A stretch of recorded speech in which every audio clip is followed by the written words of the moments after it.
we're going to try it this way for the first one and see how this works. Linda will call on you in the order you're in chat, so don't wait. But you can just speak for 30 seconds, 45 seconds. Just share with us what one of your favorite recital or party themes has been. What brought this up for me was I heard someone talking about this at the last conference, how they did all these themes. I think it was Sherlon.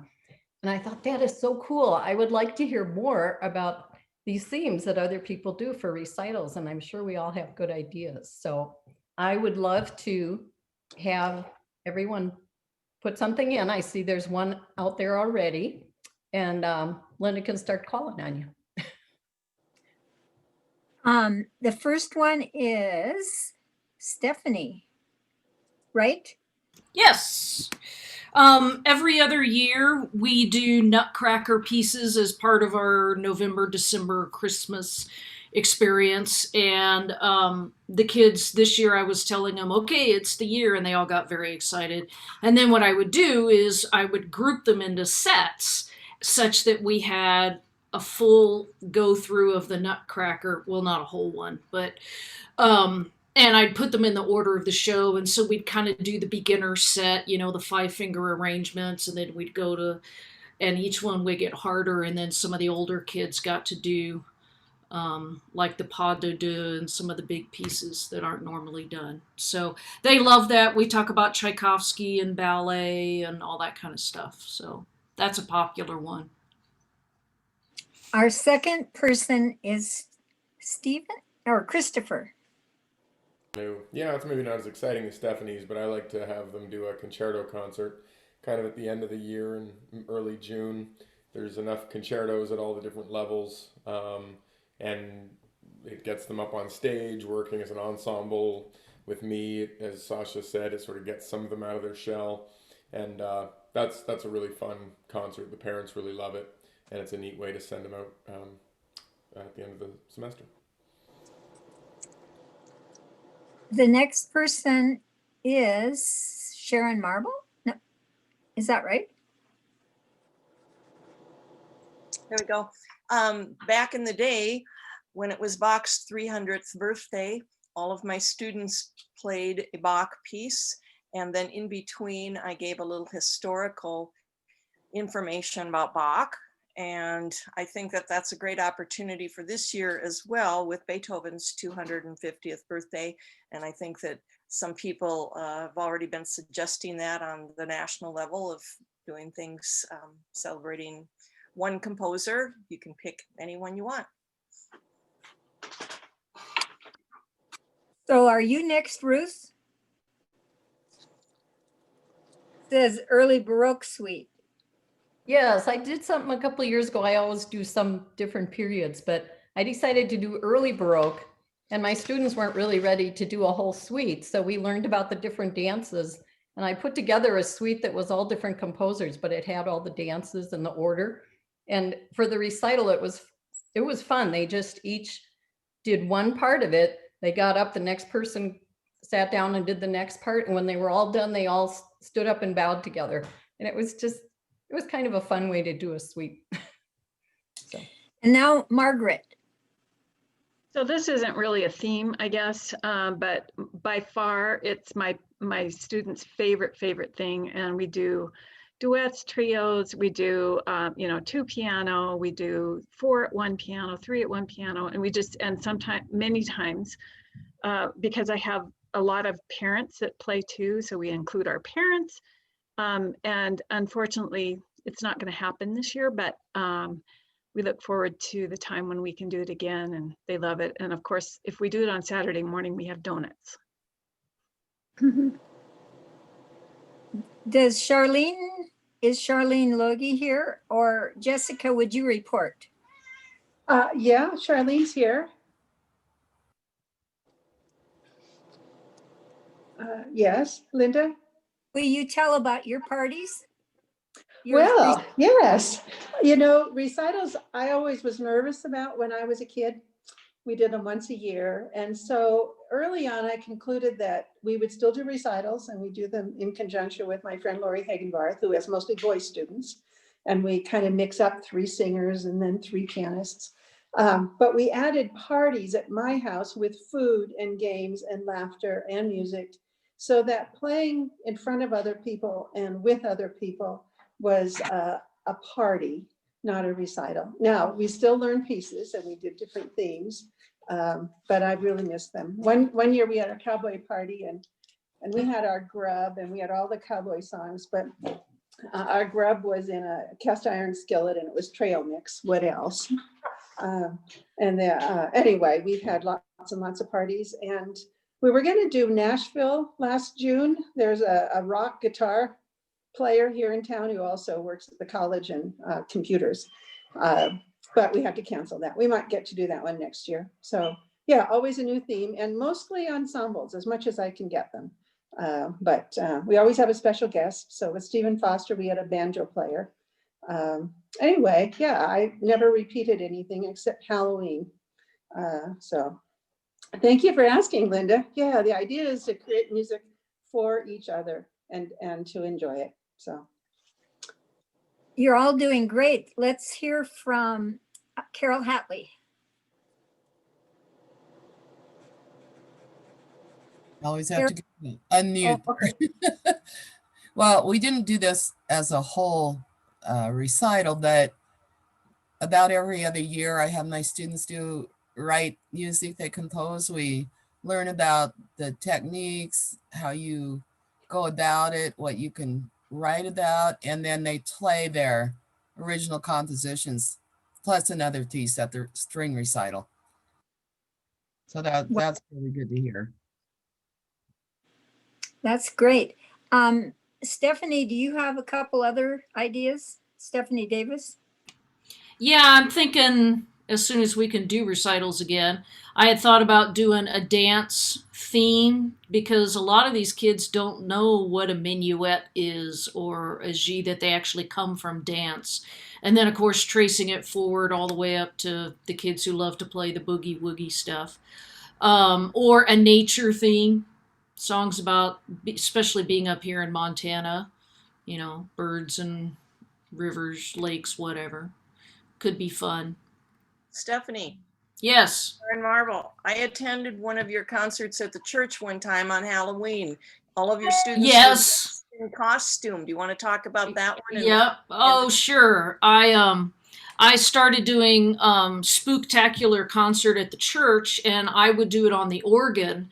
And then I started inviting some of my students to play, and when I taught at the church, they could take their lesson either on the piano or the organ, because I was trying to encourage them to experiment with both. And so some of them wanted to play their piece on the organ because it sounded spooky, and it was funny because some of the little ones, it was too loud and overwhelming, and they really liked it on the piano. But we would dress up in costumes, and there'd be a costume parade in the middle of the thing, and in the middle of the program. And I got to where I would let the kids at church pick my costume, sort of.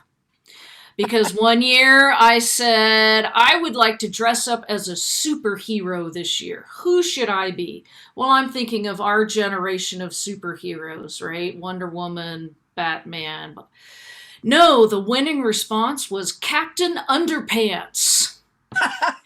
And I said, no, I'll do Wonder Woman.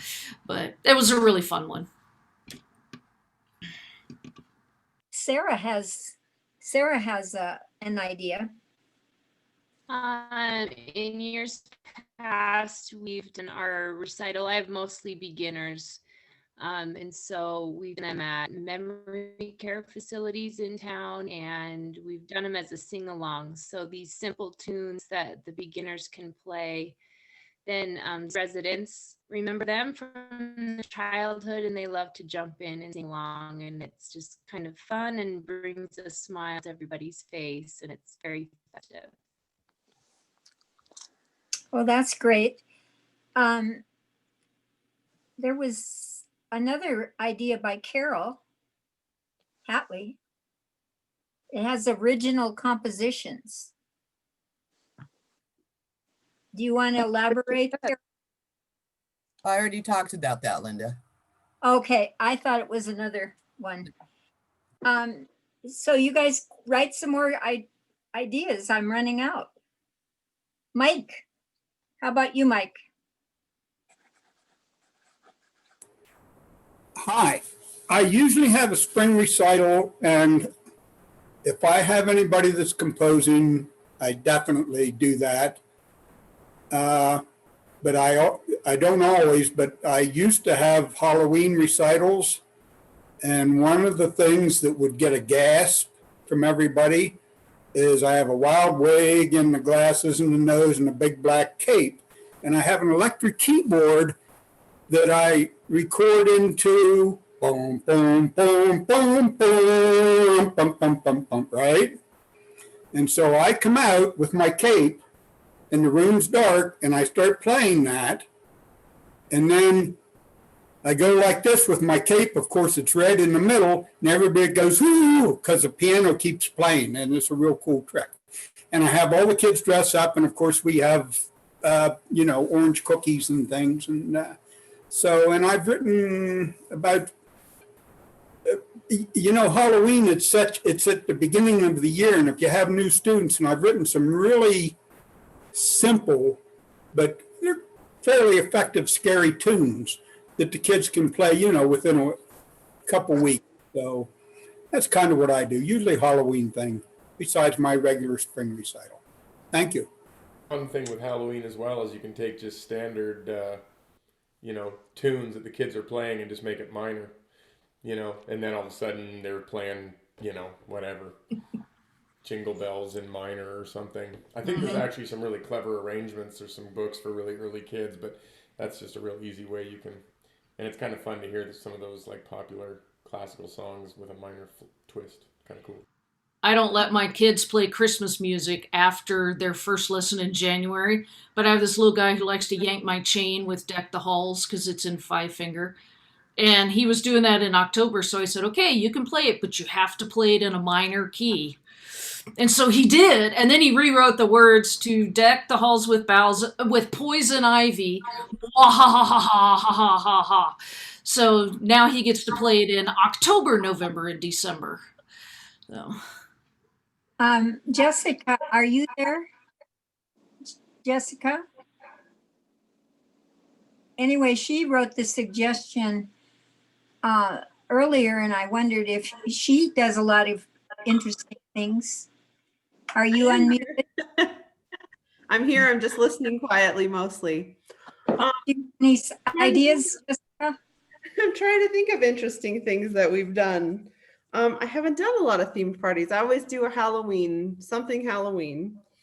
And we almost always do something with composing. So those are kind of two recurring things that happen in the studio. But other than that, I'm enjoying hearing everyone's ideas. Very good. I love Chris's idea about doing minor. I'm just thinking.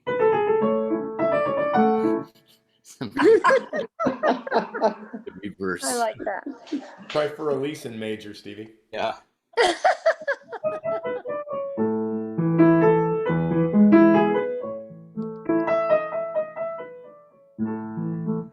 I think for 2021, everything has to be major.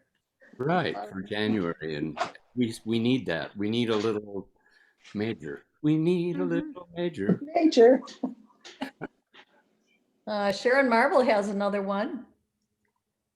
Whoops. Yep, it's one that I do when I get the kids together for Christmas. Who knows if that's happening this year, but it's so fun when they do their Christmas songs on the clavinova. And let's say if they play Jingle Bells using the bongo drum, or a rhythm sound, or if they do it on harmonica or something. And one year it was a joke because no matter what student played whatever song, everybody was guessing, oh, that's a bassoon. Well, it wasn't a bassoon, but it makes them listen to, can they identify the difference between a stringed instrument, a brass instrument? We take those things for granted, but some of these kids, their ears haven't been trained to that. And then, of course, when they use the electronic sounds, you know, it's whatever kind of guessing game, but it is fun to hear the Christmas songs played in a different way that makes them all laugh, and kind of a competition. And then also at that party, even though I have a little program, they don't know who's going to play next, because I draw their name out of a hat, and then the person who plays, then they get to draw the next name.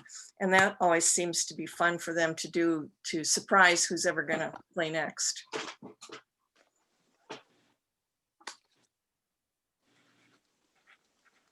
All right, Ruth, next subject.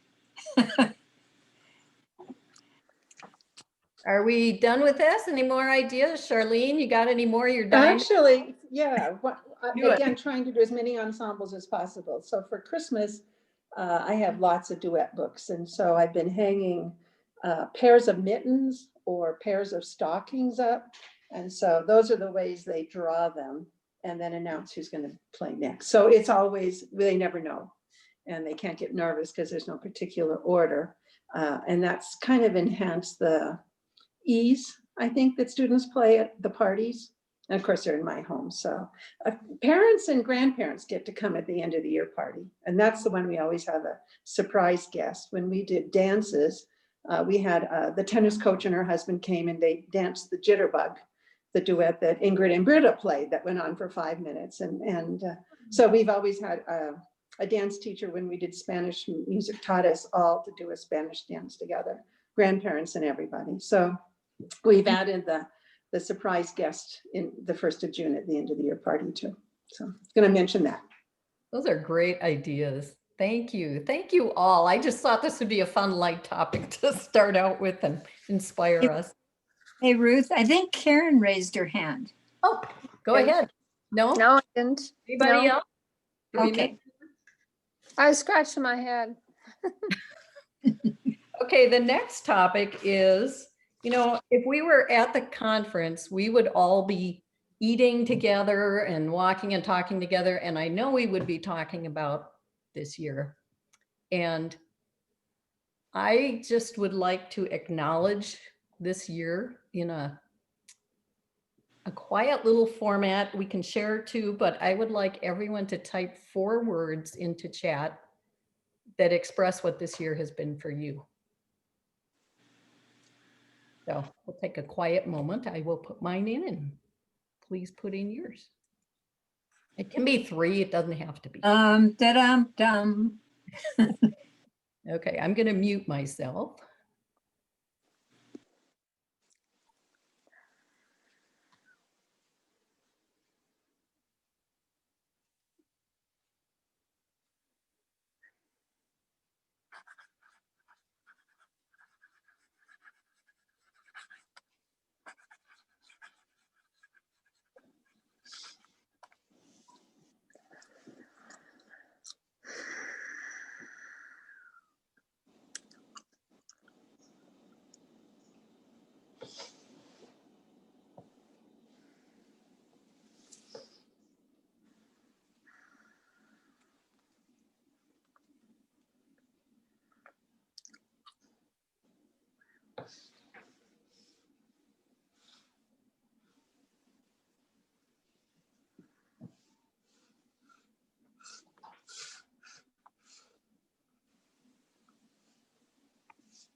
It has really been a year of contrast, hasn't it?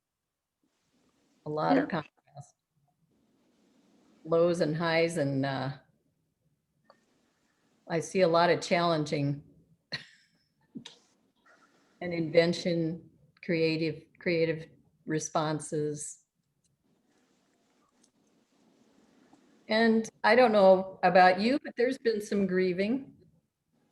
A lot of changes in studios, changes in just our lives. So if anybody would like to share a little bit more about this, unmute yourself or raise your hand.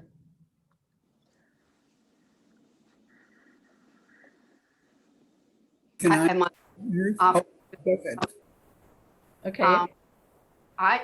It's been a challenge for me because, and most of us have health concerns about having students in our home. And in my case, a parent always attends the lesson with a child. That gives me one more person to have to think about. And I've worked it out to where moms get on with Facebook or Skype, and the child does come into my home. And I'm still questioning whether that's a really wise thing to do. I don't have a spleen, so I don't have the immunity most people have, plus my age. But it has made me get organized, which has been really good. I have a plan, 3 sheets on each kid. Here's the plan for technical requirements that I want. Here's where I want to go with it. Here's what I want to do with melodic and rhythmic dictation, which I'm doing a whole lot more of because you can do that online. And planning their repertoire. So there have been some real pluses in that way, because it seems I never can get organized enough. I spend more time organizing than I do doing it. So it's been good for me.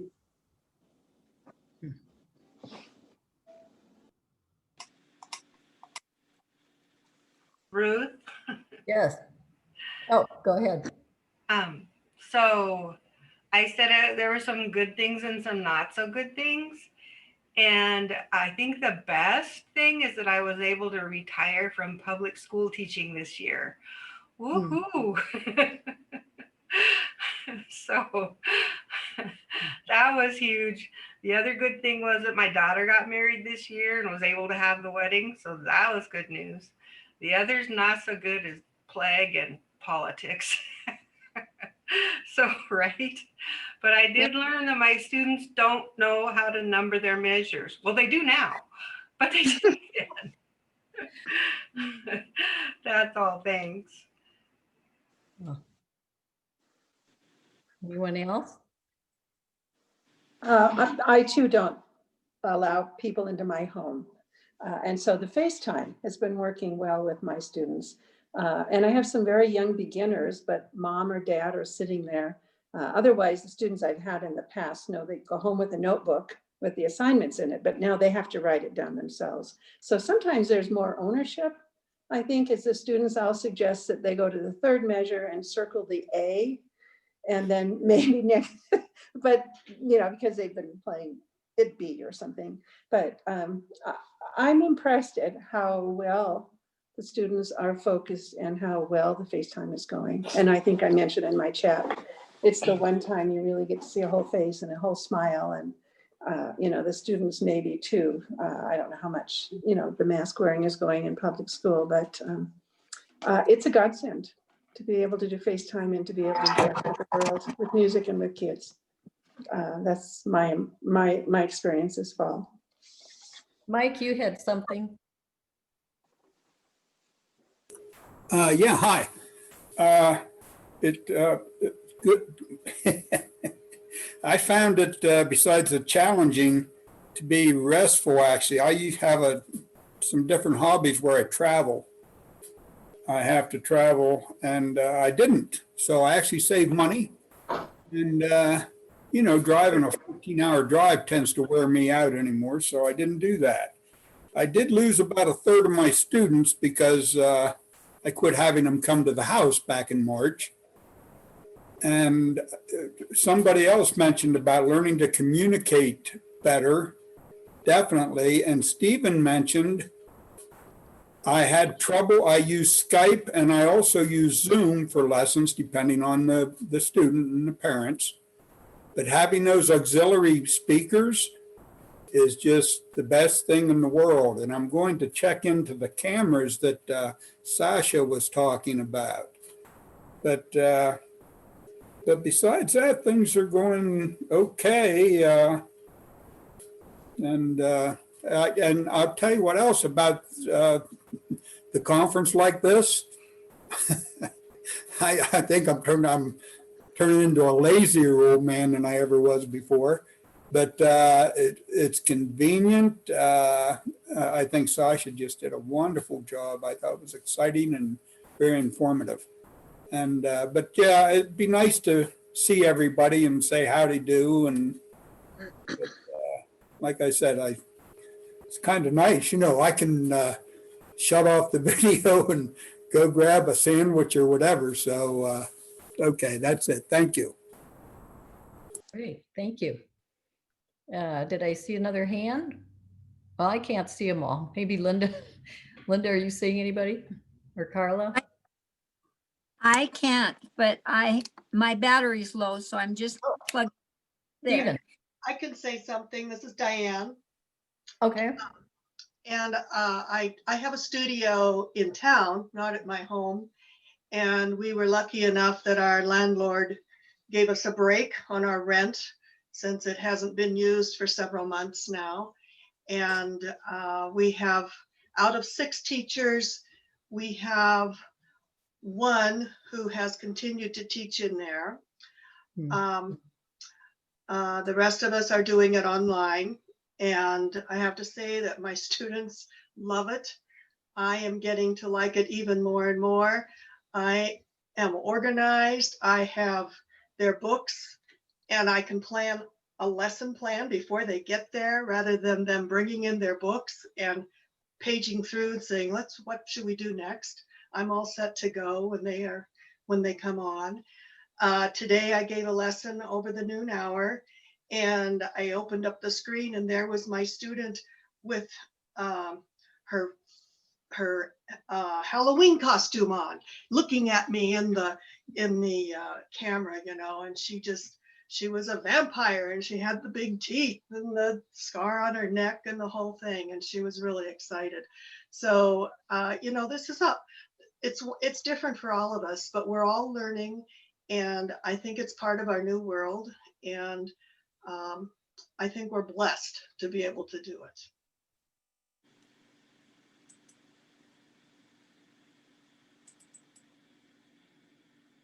Go ahead, Stephen. Oops. I know that Karen McLean raised her hand. Stephen, did you want to go first?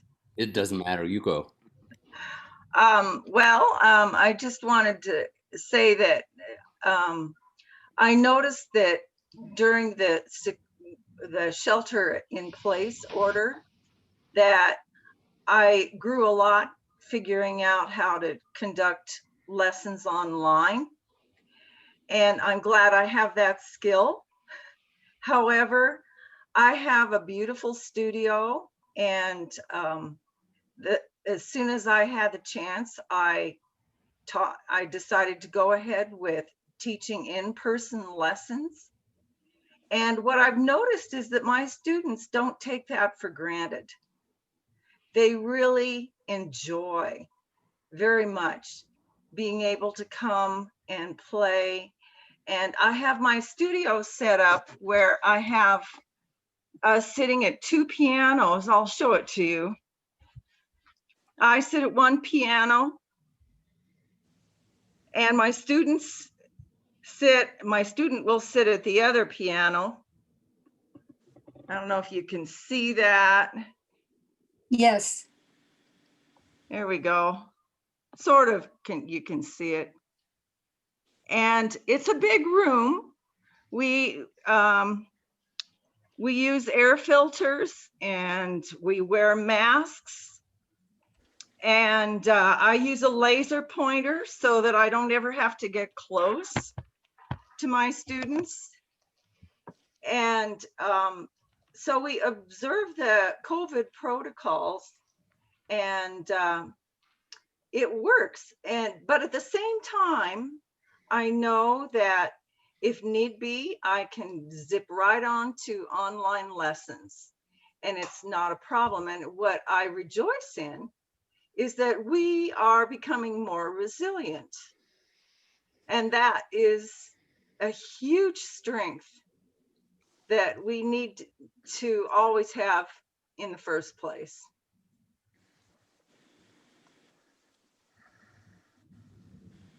Thank you, Karen. So I'm here, and I will show you, I hope, that this is our little phone here. And the other day I asked a student what's wrong with this picture. They said, I especially like the eyes. And I says, except for the fact that bats are blind. It was a great observation. And here's, I think, our most important privilege as citizens and participants in democracy.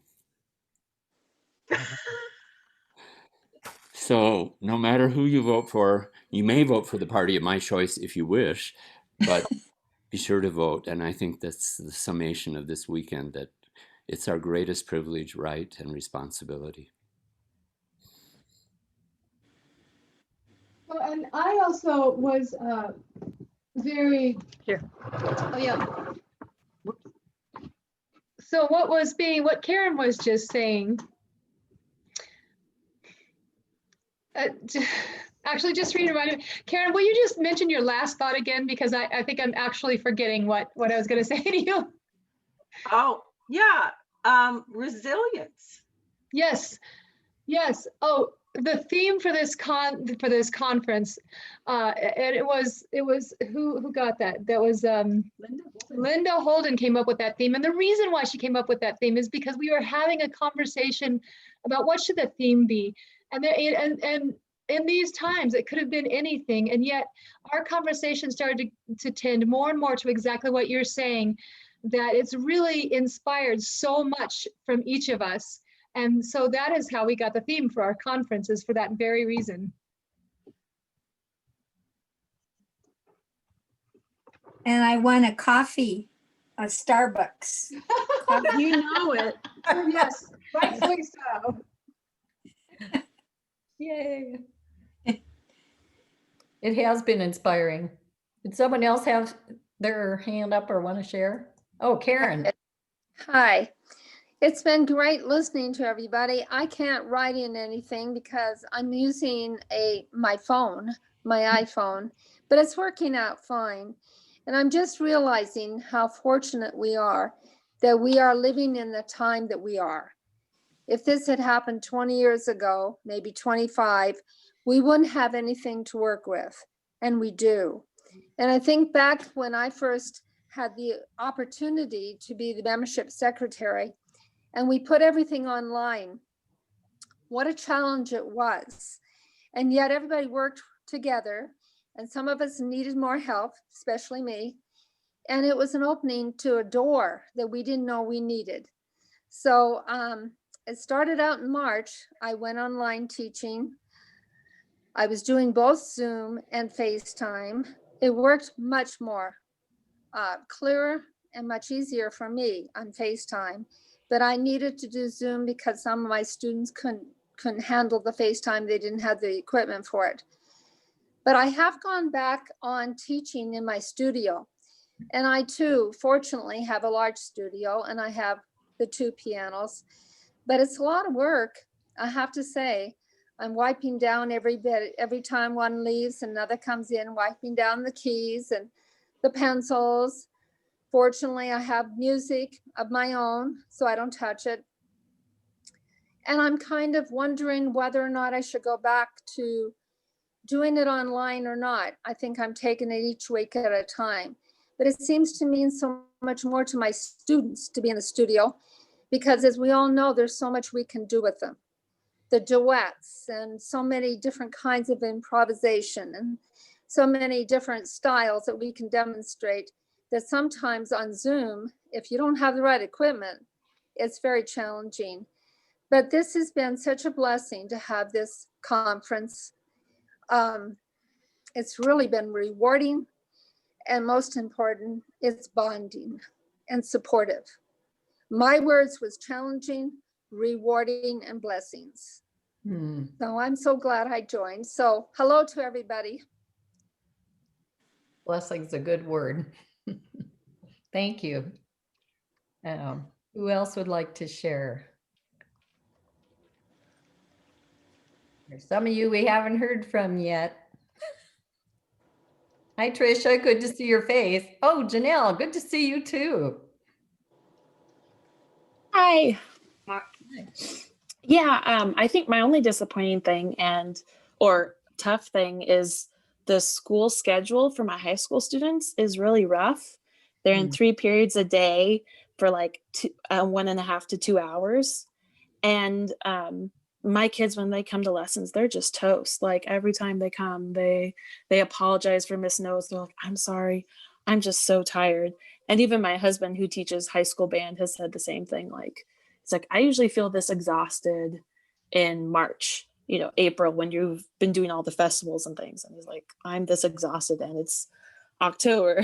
So that's probably been the only discouraging thing, is my high school students coming in and just being so tired from all the changes and their elongated class periods. So Point. There was a plus that came about. This is Charlene. One of the freshmen in our high school had COVID. And so the 20 students that had contact with her spent 14 days at home just before the competition. So my student had so much extra time to practice.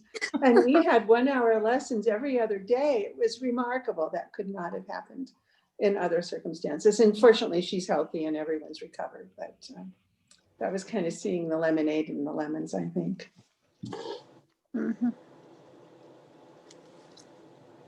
I know that I was exhausted last spring when I was doing online, and I was trying to do guild auditions, and I didn't have copies of everything my students had. And some of them had terrible setups. I actually had to do some lessons over the phone. So I made some changes to my studio. My studio got smaller, which was fine with me this fall. And I am teaching at home also with a piano and a keyboard. And it's been working great. And I think what someone else said, that they really appreciate being able to be in person. But now we know if somebody's sick, we can still have lessons. Somebody else? It was oh, Margaret.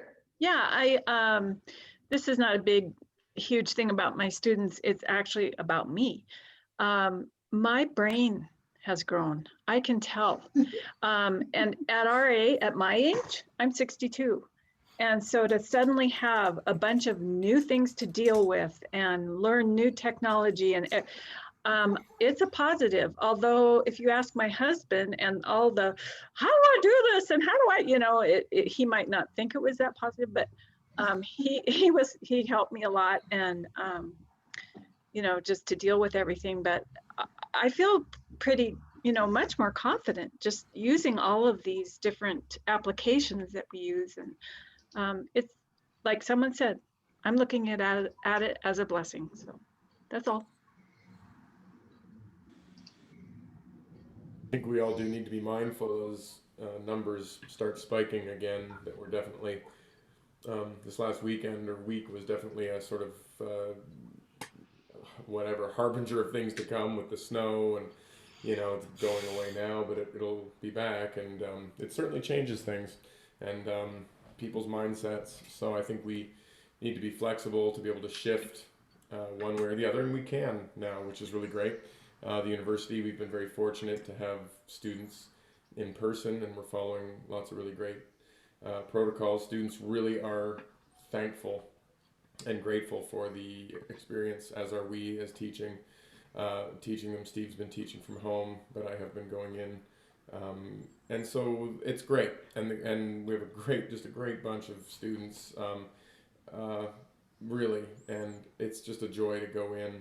And and we have our piano academy in town, and we're monitoring numbers there, and we've cut our capacity in half, and we have quite a bit of online teaching, and we're ready to switch on a dime where all the teachers will move to an online format and still provide a great experience for parents and teachers. We did an online Halloween recital this last weekend, and kids were dressed up, and it was all pre-recorded, and Val loaded it into a YouTube recital, and it was awesome, and they're all in their costumes. And we provide a lot of normalcy as a father of 4 kids at pretty much all ages right now, senior, sophomore, 6th grader, and 4th grader. And to your point about kids being exhausted, they are, and they're tired, and they're getting a lot of homework on Zoom, more than they probably have normally. I think the teachers are all trying to compensate. So, there's a lot going on. But that being said, one of my things in the word type was reprioritizing, and to Mike's point, less traveling, and really just enjoying it. I've actually kind of really enjoyed the last 8 months. I'm not gonna lie. We can make things happen on November 3rd, so much the better. All right, enough. I'm out. I think more than ever, our students are loving the one-on-one time with us as pianists and teachers.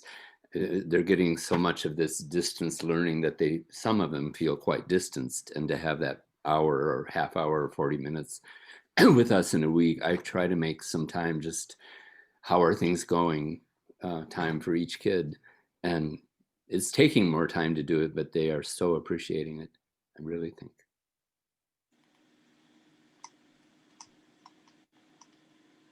And Steve, on that note, our families are appreciating it. I never dreamed that my families would appreciate it. I knew my students maybe would.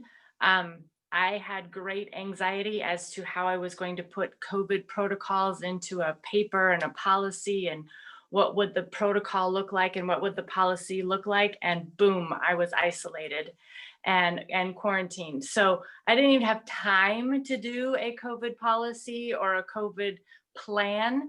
And we literally did it on the fly, and I've done it twice. So was in quarantine and then in isolation, and now we've kind of run the gamut.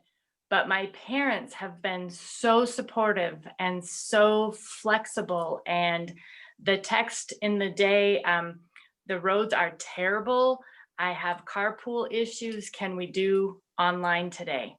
Of course we can. It's an option. It's not the best. The kids, they can't decide whether they like to see my full face and my smile, or see me with the mask on and be here in person. So we are getting the best of both worlds. I'm actually teaching, as Chris said, from home, and that's partly because I'm over 70, and I can tell you guys that I've known 6 people across the nation who've had COVID. I've been known more than that since, but in the early months, and 3 of them didn't make it. So that's a matter of grieving. And so that partly defined how I thought it's safer for me. If I get sick, maybe my students don't get a piano lesson for 90 days, but if they get sick, it might be a week or 2.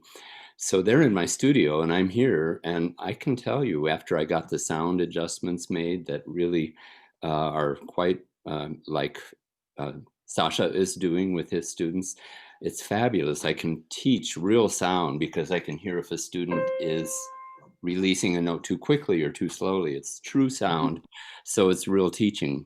And if some of you, haven't yet found those sounds, they do exist within Zoom as well as other formats. But it was fabulous to get that. And because I see them in my studio, they're all there. I feel like I'm there, and in a way, they feel like I am too, because it's very definite. It's right on the money for the teaching. So it's not been a disadvantage in any way. In some ways, somebody mentioned that I think Tammy said seeing the whole face is fun. They are masked, though. That's a protocol for the university, and I honor that. And then Chris and I are able to meet in the hall once a week with them, because our recital hall that used to hold 399 people now holds 47. And if 15 people come to the master class, we're very much spaced out, and we are able to have a great class. And I love hearing how Chris teaches, and then he gets to hear how I would say similar things or different things to the kids. So we're making the best of it, and the kids, I think, are thriving, and they're very much honoring that it's important to keep each other safe. It's such a lesson. It's not just a choice now for some of these students to say, well, I don't think I'll bother with the protocols. It's mandated. And the result is that we're able to keep our university open. It's been great. Steve, could you go ahead and tell us what you are using specifically? It went by so fast in the chat, I wasn't able to write it down. What do you mean what I'm using? You said you're mentioning earbuds and something for sound. Oh, I got to get rid of this little thing here. I can't even see my own thing. This is my audio interface, and it's the $239 version, and it acts as an external microphone. If I were to play for you, I hope it's set correctly. Let me make sure, and I'll just give you a sample if it's working at the moment properly. And so I can play.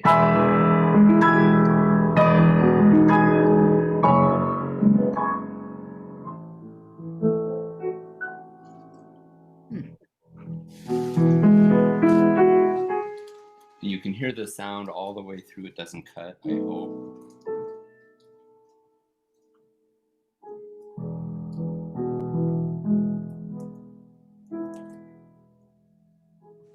Sure, I didn't aim. Usually I'm aiming at the keyboard for that, or I have an overhead.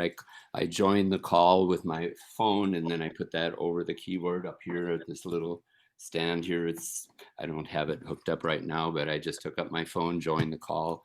So I have an overhead keyboard, and they have an overhead in the office, in the studio, and it's not complicated. But then I found this, just in case a kid has to be quarantined for a week in their apartment. This is $119 instead of $229 or whatever, and it's the Tascam DRO7 X, and it's great. I mean, one of my graduate students said the sound is actually more like a richer bass in this particular set of microphones, and you can go either way with the mic. And I'm not even sure which mic I'm hooked up into right now. Was the sound okay in the Rachmaninoff? Was it continuous? It went out. It cut out for me. Did it cut out for you? A little bit. So I don't know. I didn't really set that up to. Yeah. I'm actually. Oh, guess what? I'm not on either. That is so funny. I will set it to the. I'll do that again. So here we go.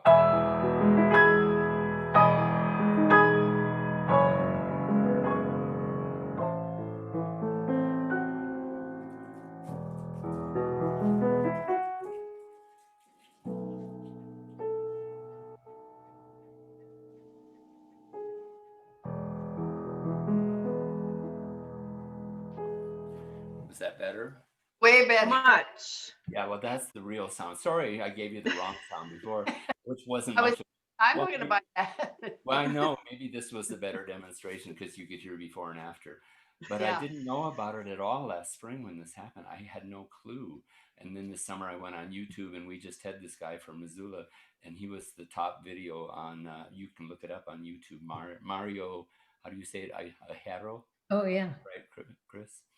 And he was fabulous, and he told us all about how to use this. And sorry, I gave you a bad demonstration. Again, it probably worked because you heard it when it wasn't so good. And that's how it was last spring. And it was just like, I think you played the right note, but I'm not sure. And now it's like, I think you can play it more beautifully. And it really is fabulous. It's like whoever said we're lucky that this is happening now and not 27 years ago when all we had was a telephone call.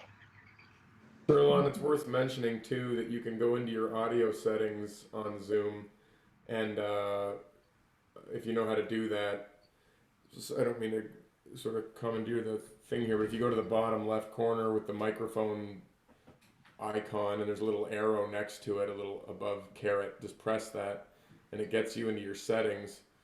And if you go to the advanced settings, which is down at the very bottom, and it depends what Zoom you have. If you want to do a software update, then you'll get the most current Zoom. And what's good about that is what you can turn on here. You should always have, if you're all looking at the advanced, it should say echo cancellation and then some other check boxes. According to Mario Ajero and some of our testing that Steve and I have done, you want to have show in meeting option to enable original sound checked. Mm-hmm. You should have high fidelity music mode checked. And then I have used stereo audio checked as well. And disable echo cancellation should not be checked, because that's the one that kind of makes the Zoom kind of freak out a little bit, because it's trying to suppress a background noise or, a back fan or some kind of, so you actually want that to be left unchecked. What did you call that, the last one? I think the last one was use stereo mode or something. I can't remember. Stereo audio. High fidelity mode. On mine, it's auto adjust microphone, and they say turn that off, because that's also the one that'll take the highs and the lows and try to get everything volume wise the same. Correct. So. Stephanie, is that the most recent edition of Zoom? Yeah. Okay. Because when I updated mine a couple weeks ago, it gave me that high fidelity. Okay. Okay. I may need to update that. I did find in March, before we had figured all this out as we were learning, I did get to where I could tell by looking at the ceiling fan if the kid did the scales correctly. I could hear the fingering that was off. It was even easier if I was looking at their face, but yeah. Well, I just discovered, because I wasn't planning on doing this because my microphones have been shifting around all day. But so I didn't have to turn off original sound, so now it's on. I'm just going to do the very last notes. So this should continue.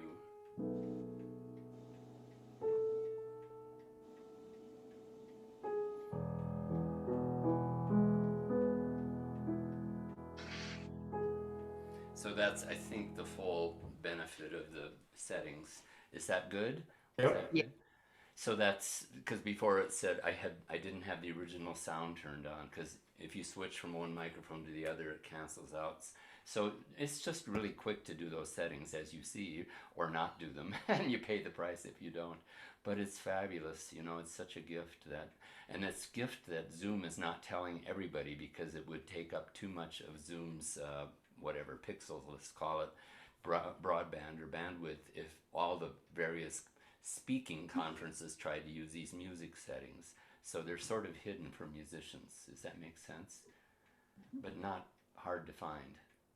And really I have a question. Oh dear. Do you guys use iPads, or do you have to use a laptop? I'm using a laptop, but I think I think it can be done with an iPad, but maybe there isn't every setting available. Is that true, Chris? I don't know. I'm using a laptop. Steve, your mic that you're using is now the external one that's around the corner, so it's a bit hard to hear you. Oh no. This is so funny. Okay. Oh yes, you're right. Is this better? I am using this one now. I've got 3 different choices here. Kind of, I was thinking to show you. As it turns out, I didn't have a plan. You ever get overwhelmed with technology? No. Well, yeah, it's useful. Yes. Anyway, but it's worth the pursuit. Thanks, Chris. So we have about 5 minutes left. We can continue. Can I break in here first, Ruth? Can I break in here? It's 4:55 and our awards start at 5, and we only have 1 hour for dinner, and we want to make sure we get to Sasha right on time. And we have a drawing. We have another drawing. So I hate to end this. It's so enjoyable and so wonderful. But thank you, everyone. And thank you for Ruth.